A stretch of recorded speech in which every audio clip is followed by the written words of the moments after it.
मैं सोनू कुमार। आप देख रहे हैं आप अपने YouTube चैनल एसके ट्यूटोरियल्स, ठीक है ना। इसमें हम लोग पढ़ेंगे क्लास 12 का मैथमेटिक्स, जिसमें कि इसमें पढ़ेंगे इस टॉपिक का जो नाम है वो आव्यूह के प्रकार है, ठीक है ना। इससे पहले हम लोग पढ़े थे क्या, आव्यूह की कोटि, जिसको बोलते थे ऑर्डर ऑफ ए मैट्रिक्स। क्या पढ़े थे? ऑर्डर ऑफ ए मैट्रिक्स मतलब होता है क्या कि आव्यूह की कोटि क्या थी उसके बारे में, और वो पहले ही क्लास में पढ़ चुके थे। आज हम लोग पढ़ेंगे आव्यूह के प्रकार। आव्यूह के प्रकार में हम लोग जानेंगे कि आव्यूह बहुत प्रकार के होते हैं। इसमें सबसे फर्स्ट अगर बात करते हैं तो स्तंभ आव्यूह की, ठीक है ना। किसकी बात करते हैं? स्तंभ आव्यूह, ठीक है ना। सबसे फर्स्ट क्या है? स्तंभ आव्यूह। इसको बोलते हैं कॉलम मैट्रिक्स। क्या बोलते हैं इसको? Column matrix. COLUMN column matrix, MATRIX matrix. Column matrix मतलब स्तंभ। स्तंभ किसको बोलेंगे? जो क्या हो? पूरा खड़ा हो। जो क्या हो? खड़ा हो। मतलब कि स्तंभ हम उसको बोलेंगे जो क्या हो? खड़ा हो। कहने का मतलब ये हुआ कि स्तंभ आव्यूह हम उसको बोलते हैं एक वैसे आव्यूह, ठीक है ना। एक वैसे आव्यूह जिसमें केवल क्या हो? एक स्तंभ हो, ठीक है ना। वैसे आव्यूह जिसमें केवल एक स्तंभ हो तो वैसे आव्यूह को हम लोग स्तंभ आव्यूह कहते हैं, ठीक है ना। वैसे आव्यूह, ठीक है ना। वैसे आव्यूह ऐसे लिखाते नहीं, लिख लीजिएगा आप लोग, ठीक है। लिखिए वैसे आव्यूह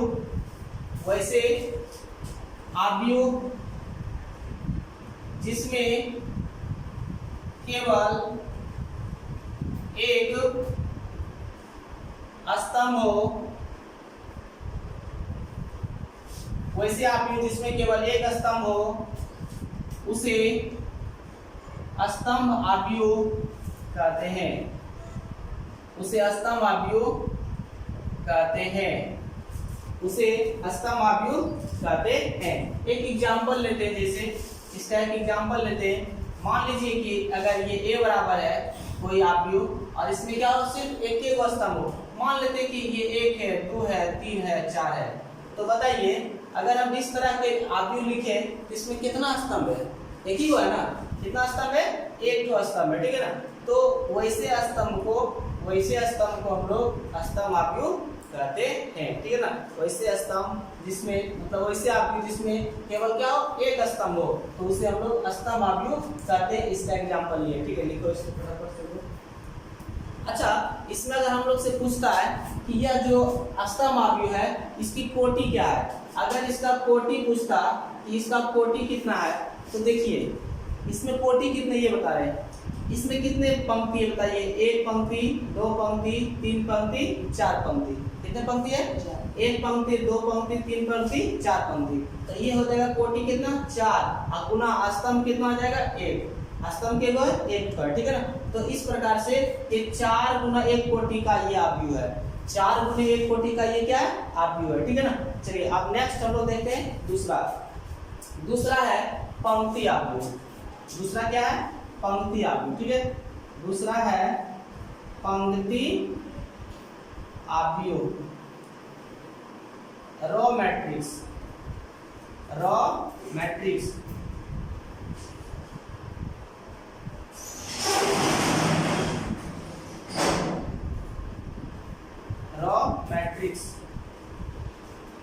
मैट्रिक्स ऐसे होगा MATRIX, रॉ मैट्रिक्स, ठीक है ना।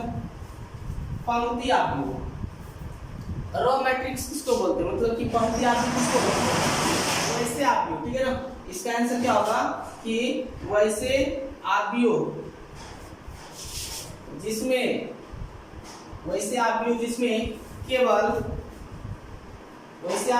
केवल एक पंक्ति हो उसे पंक्ति आव्यूह कहते हैं। उसे क्या कहते हैं? पंक्ति आव्यूह कहते हैं। उसे क्या कहते हैं? पंक्ति आव्यूह, जिसमें एक ही वो पंक्ति रहेगा। इसका एक एग्जांपल देते हैं। इसका जैसे मिलेगा क्या, मान लीजिए कि ये 2 3 -3 2 4 है, ठीक है। अगर इस प्रकार से है तो ये जो है ना, अगर हम मान लेते हैं कि A बराबर है, किसके बराबर है? A बराबर है। तो ये जो लिखा हुआ है इसमें जो पंक्ति होगा मतलब या कोटि जो होगा, मतलब कि इस पंक्ति में जैसे ये जो लिखा हुआ टॉपिक्स है कि पंक्ति आव्यूह, कि मतलब क्या बताया, वैसे आव्यूह जिसमें केवल क्या हो, एक पंक्ति हो, तो उसे हम लोग पंक्ति आव्यूह कहते हैं। तो इसमें पंक्ति कितना है, एक ही हुआ है ना, इसमें पंक्ति कितने हैं, एक तो है। लेकिन अगर स्तंभ की बात करेगा तो एक स्तंभ, दो स्तंभ, तीन स्तंभ, चार स्तंभ है। अगर हम इसका कोटि पूछेंगे कि बताइए यह जो आव्यूह है इसका कोटि कितना है, तो देखिए इसमें कितने पंक्ति है, एक पंक्ति है। कितने पंक्ति है, एक पंक्ति है। स्तंभ के अगर 1 2 3 4, इसका जो कोटि होगा वह 1 गुने 4 कोटि का होगा।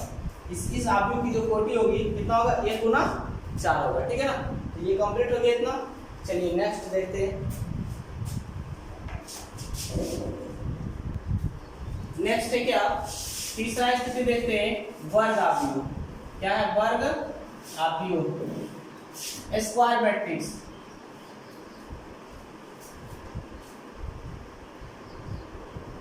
स्क्वायर मैट्रिक्स मतलब क्या होता है, स्क्वायर मैट्रिक्स मतलब होता है वर्ग आव्यूह।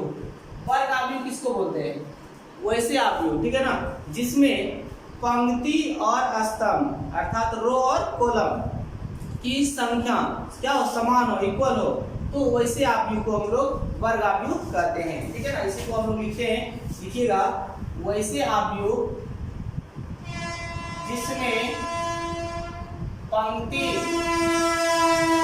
और स्तंभ की संख्या समान हो तो उसे वर्ग आव्यूह कहते हैं, तो उसे वर्ग आव्यूह कहते हैं। ठीक है ना, वैसे आव्यूह जिसमें पंक्ति और स्तंभ की संख्या क्या हो, इक्वल हो, बराबर हो, तो उसे हम लोग क्या बोलेंगे, वर्ग आव्यूह कहते हैं। ठीक है, एक एग्जांपल लिया जाएगा, जैसे कि मान लीजिए a बराबर, ठीक है ना, a11 a12 a21 a22, ठीक है ना, यह जो है एक वर्ग आव्यूह है। क्यों, क्योंकि इसमें पंक्ति और स्तंभ की संख्या आपस में क्या है, बराबर है। मतलब क्या, इसमें पंक्ति देखिए कितने, 2 ठो, ये पंक्ति भी 2 ठो है, ठीक है ना, ये 2 पंक्ति, एक पंक्ति, 2 पंक्ति, और स्तंभ भी 2, एक ठो 2 ठो, मतलब पंक्ति और स्तंभ की संख्या दोनों आपस में क्या है, बराबर है। तो उस स्थिति में यह एक वर्ग आव्यूह है। ठीक है ना, इसी तरह से एक एग्जांपल और देखते हैं, जैसे कि मान लेते हैं कि ये b बराबर अगर दिया हुआ है कि a11 a12 a13 a21 a22 a23 a31 a32 a33, यह भी जो है, यह भी क्या है, वर्ग आव्यूह है। ठीक है ना, लेकिन इसमें कितने पंक्ति है, एक पंक्ति, 2 पंक्ति, 3 पंक्ति, स्तंभ कितने, 1 2 3, तो यह भी जो है ना, यह भी एक वर्ग आव्यूह है। क्यों, क्योंकि इसमें पंक्ति और स्तंभ की संख्या आपस में क्या है, बराबर है। तो आप लोग जान गए होंगे कि वर्ग आव्यूह इसको बोलते हैं कि वैसे आव्यूह जिसमें पंक्ति और स्तंभ की संख्या क्या हो, बराबर हो, तो उस स्थिति में उसको हम लोग वर्ग आव्यूह बोलेंगे। ठीक है ना, इसमें जो ये जो होती है ना, वो m गुना m कोटि का हो जाएगा, ये भी n गुना n कोटि का हो जाएगा। मतलब कि उस इस वर्ग आव्यूह में, ठीक है ना, वर्ग आव्यूह में m और n आपस में क्या होते हैं, बराबर होते हैं। ठीक है ना, वर्ग आव्यूह में m और n आपस में क्या होते हैं, बराबर होते हैं, अर्थात पंक्ति और स्तंभ दोनों आपस में बराबर होते हैं। ठीक है ना, नेक्स्ट हम लोग देखेंगे, देखिए इसमें जो है ना 11 12 13, यहाँ पे 21 होगा। ठीक है ना, यहाँ कितना होगा, a21, यहाँ होगा a22 23 31 32 33 होगा। ठीक है ना, नेक्स्ट हम लोग देखते हैं, चौथा है कि ये हो जाएगा विकर्ण आव्यूह। ठीक है ना, क्या पढ़ेंगे, विकर्ण आव्यूह। विकर्ण आव्यूह को बोलते हैं डायगोनल मैट्रिक्स। ठीक है ना, क्या बोलते हैं, diagonal matrix, diagonal matrix, diagonal matrix, diagonal matrix बोलते हैं। डायगोनल मैट्रिक्स किसको बोलते हैं, ठीक है ना, एक वैसे आव्यूह, ठीक है ना, एक वैसे आव्यूह जिसमें विकर्ण के अलावा, ठीक है ना, एक वैसे आव्यूह जिसमें विकर्ण के अलावा जितने भी अवयव होगा, ठीक है ना, वह क्या होना चाहिए, शून्य होगा। ठीक है ना, एक वैसे आव्यूह जिसमें विकर्ण के अलावा जितने भी अवयव है वह क्या होना चाहिए, शून्य होगा, तो वैसे अवयव को हम लोग विकर्ण अवयव कहते हैं। तो इसका लिखिएगा परिभाषा, लिखिएगा वैसे अवयव जिसमें विकर्ण के अलावा अन्य सभी अवयव शून्य हो, अन्य सभी अवयव शून्य हो, तो उसे विकर्ण अवयव कहते हैं। एक एग्जांपल लेते हैं, जैसे कि मान लेते हैं ये 3 है, ये क्या 3 है, इसमें कितने विकर्ण है, एक होगा। उसी स्थिति में अगर हम इसको लेते हैं 1 0 3 1 0 0 4, इसमें जो विकर्ण है, इसमें जो क्या विकर्ण है, इस विकर्ण के अलावा अन्य सभी अवयव क्या है, शून्य है। तो यह जो होगा, यह जो अवयव होगा वह विकर्ण अवयव होगा, ठीक है। तीसरा स्थिति अगर लेते हैं 1 0 0 0 5 0 0 0 3, तो देखिए यह जो विकर्ण है, इस विकर्ण के अलावा जो भी अवयव है, यह जो विकर्ण है इसके अलावा जो भी अवयव है वह क्या है, शून्य है, ठीक है ना। तो वह स्थिति में ये सब क्या कहलाएगा, विकर्ण अवयव कहलाएगा, ठीक है ना। अच्छा देखिए इसका कोटि पूछता है, अगर ये जो मैट्रिक्स दिया हुआ 3 वाला, इसका अगर पूछेगा कि इसका विकर्ण क्या होगा, तो ये गुना एक कोटि का विकर्ण होगा, क्योंकि इसमें एक को पंक्ति है, एक को स्तंभ है, ठीक है ना। इसका पूछेगा कितना होगा, इसमें 2 गुना 2 कोटि का होगा, ये कितना होगा, 2 गुने 2 कोटि का होगा अवयव। इसमें पूछेगा कि कितना होगा, 3 गुने 3 कोटि का, ठीक है ना। तो विकर्ण अवयव समझ में आ गया होगा कि वैसे अवयव जिसमें विकर्ण के अलावा अन्य सभी अवयव क्या हो, शून्य हो, तो वैसे अवयव को हम लोग क्या बोलते हैं, विकर्ण अवयव कहते हैं, ठीक है ना। तो देखते हैं नेक्स्ट।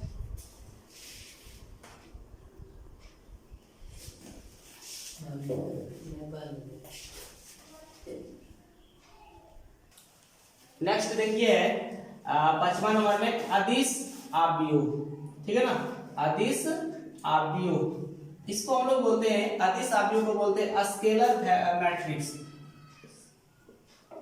स्केलर मैट्रिक्स,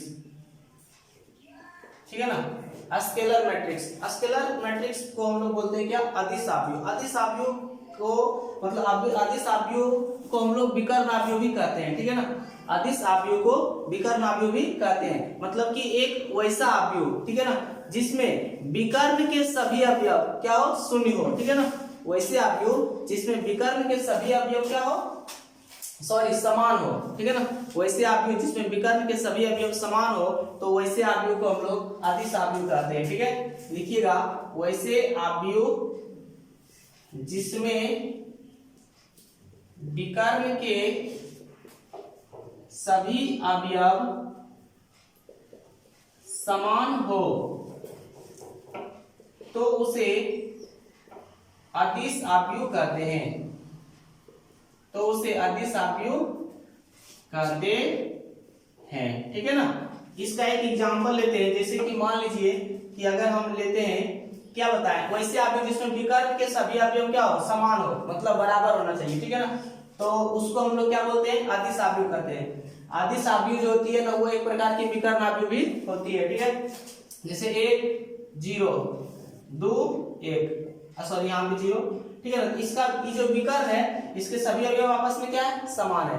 तो उस स्थिति में यह जो होगा वह कौन सा अवयव होगा, अदिश अवयव, ठीक है। देखो विकर्ण इसमें दोनों क्या है, समान है ना, इसके विकर्ण के सभी अवयव क्या है, समान है। उसी तरह से नेक्स्ट अगर हम लेते हैं, फिर अगर इस तरह से 1 0 2, ठीक है ना, 1 0 2, फिर उस स्थिति में यहां से लेते हैं 0 1 0 1 0, फिर उस स्थिति में यहां से अगर हम लेते हैं कि 0 0 1, तो उस स्थिति में क्या होगा, इसके जो विकर्ण है, इसके जो विकर्ण है उसके सभी अवयव आपस में क्या है, समान है। इसके विकर्ण जो है ना, इसके सभी अवयव आपस में क्या है, समान है। देखिए ये विकर्ण है जिसका सभी अवयव क्या आपस में समान है, तो उस स्थिति में यह जो होगा एक विकर्ण आव्यूह होगा, ठीक है ना। तो यह जो विकर्ण आव्यूह है इसको हम लोग कौन सा आव्यूह मतलब अदिश आव्यूह भी कहेंगे, ठीक है ना। कहने कि वैसे आव्यूह जिसमें विकर्ण के सभी अवयव समान हो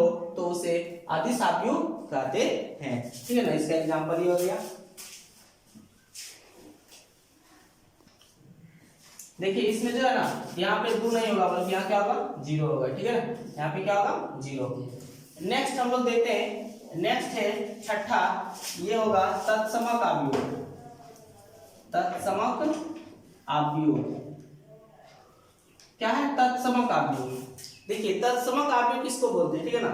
वैसे आव्यूह, तत्समक आव्यूह का परिभाषा ये होगा कि वैसे आव्यूह जिसमें विकर्ण के सभी अवयव, ठीक है, एक हो। वैसे आव्यूह जिसमें विकर्ण के सभी अवयव क्या हो, एक हो, और उसके अलावा जो अन्य सभी अवयव रहेगा वह क्या होना चाहिए, शून्य होना चाहिए। तो वैसे आव्यूह को हम लोग तत्समक आव्यूह कहते हैं, ठीक है।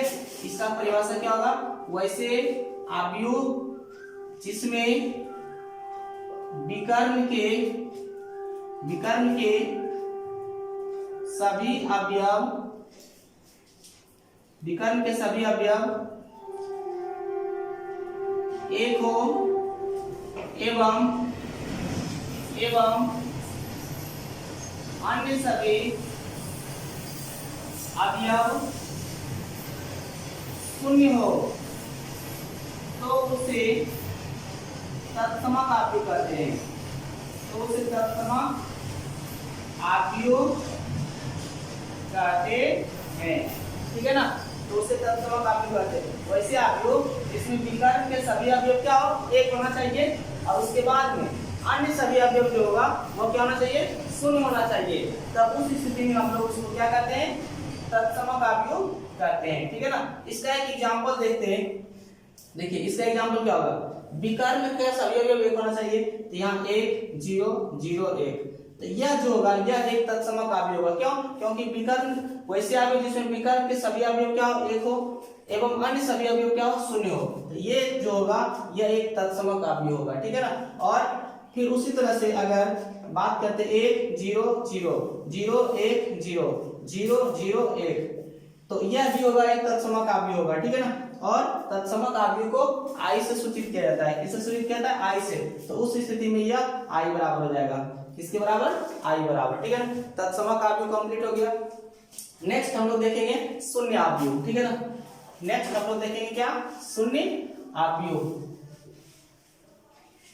देखिए लास्ट है ये शून्य आव्यूह।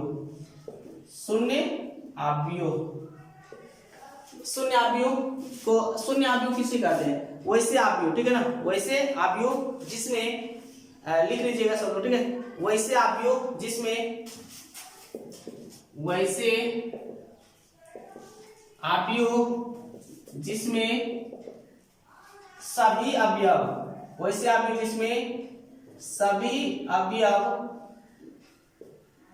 शून्य हो, वैसे आव्यूह जिसमें सभी अवयव शून्य हो, शून्य आव्यूह कहलाता है। शून्य आव्यूह कहलाता है, ठीक है ना। मतलब कि शून्य आव्यूह हम किसे कहते हैं, वैसे आव्यूह जिसमें सभी अवयव क्या हो, शून्य हो। तो सभी अवयव में क्या क्या हो जाएगा, जैसे देखिए 0 0 0 0, यह जो आव्यूह है इसके सभी अवयव क्या है, शून्य है। तो और शून्य आव्यूह को हम लोग O से सूचित करते हैं। किससे सूचित करते हैं, O से, ठीक है ना। तो ये जो है यह क्या है, शून्य आव्यूह है। उसी तरह से एक एग्जांपल और लेते हैं, 0 0 0 0 0 0 0 0 0, यह भी जो है यह क्या है, शून्य आव्यूह है, ठीक है। तो इस प्रकार से आज हम लोग पढ़े आव्यूह के प्रकार। नेक्स्ट हम लोग कल का जो क्लास होगा उसमें हम लोग एक्सरसाइज स्टार्ट करेंगे, ठीक है ना।